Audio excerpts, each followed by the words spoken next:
Hello and welcome back everyone. In this video, I am discussing about the basic differences between glycogenolysis and glycolysis. Glycogenolysis. In both cases, lysis occurs. Okay.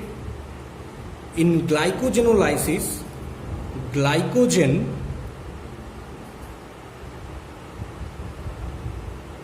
break down into glucose molecule.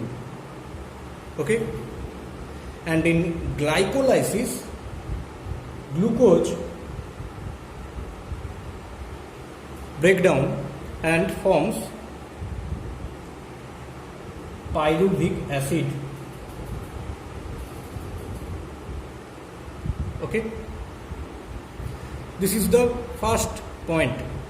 Here glycogen, here breaking down of glycogen occurs and forms glucose, and through glycolysis, from glucose molecule, pyruvic acid forms.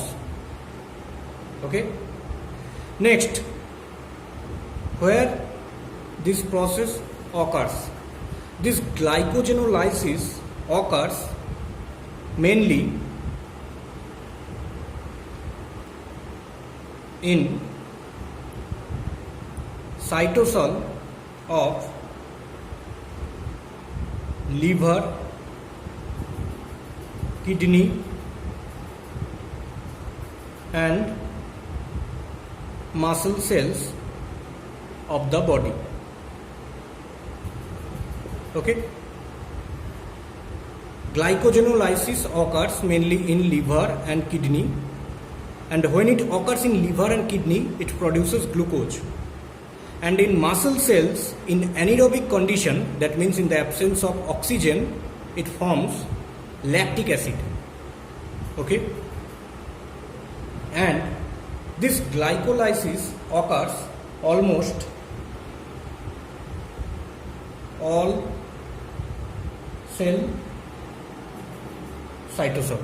Okay, almost all cell cytosol, this glycolysis occurs. Okay.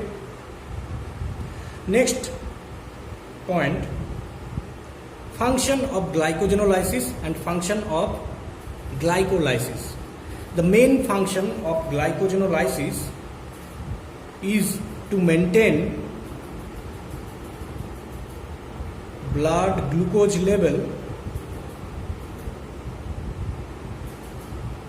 during starvation. That means when the blood glucose level decreases in the body, that means hypoglycemic condition occurs, then through glycogenolysis glucose forms and maintain the blood glucose level in the body. Okay, and the main function or main purpose of glycolysis is to provide energy. Okay, in aerobic condition, that means in the presence of oxygen, as well as in anaerobic condition.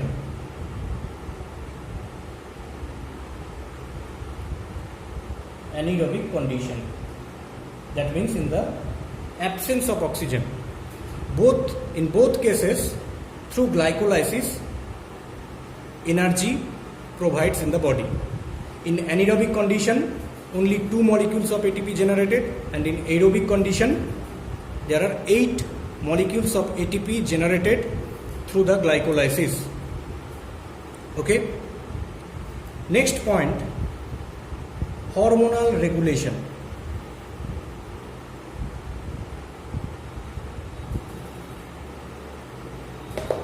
Okay. Hormonal regulation. This glycogenolysis process is stimulated by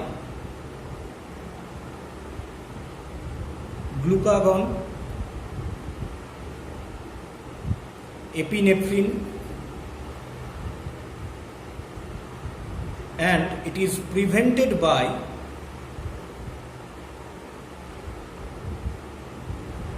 insulin hormone. Okay, insulin hormone. These are the hormones. This is stimulated by glucagon, which is secreted from the alpha cells of islets of Langerhans or pancreas. Epinephrine or adrenaline, this is secreted from the adrenal medulla, and it is prevented by the insulin hormone, which is secreted from the beta cells of islets of Langerhans or pancreas. Okay, and glycolysis, this process is activated by insulin hormone. Okay, if you see the glycolysis process, the enzymes, multiple enzymes involved in this process, such as hexokinase. This insulin hormone mainly acts on hexokinase. Next, phosphofructokinase.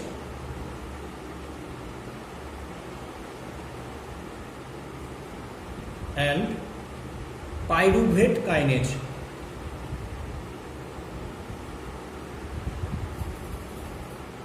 Okay, enzymes such as hexokinase, phosphofructokinase, and pyruvate kinase, these are activated by insulin hormone. Okay, in such way, glycolysis process activated by the insulin hormone. Okay, and this glucagon, epinephrine, okay, these are the hormones which actually activates phosphorylase enzyme. Okay, phosphorylase enzyme. This phosphorylase enzyme, what does actually phosphorylase enzyme? Phosphorylase enzyme actually removes glucose 1 phosphate at a time from the glycogen molecule. Okay, that means if we write here glycogen, okay, this is glycogen plus glucose 1 phosphate. What does phosphorylase actually? Phosphorylase actually removes glucose 1 phosphate at a time from the glycogen molecule. That means if glycogen here denotes by N, so after acting phosphorylase, this glycogen will be N-1. That means glucose 1 phosphate is removed by the phosphorylase at a time from the glycogen molecule. Okay, and this phosphorylase enzyme is actually activated or stimulated by the glucagon and epinephrine hormone. Okay, so these are the hormonal control of glycogenolysis and glycolysis in detail. I hope this video is helpful. If you really understand this video, then like this video, share this video with your friends, and subscribe my channel for getting more videos. Thank you very much.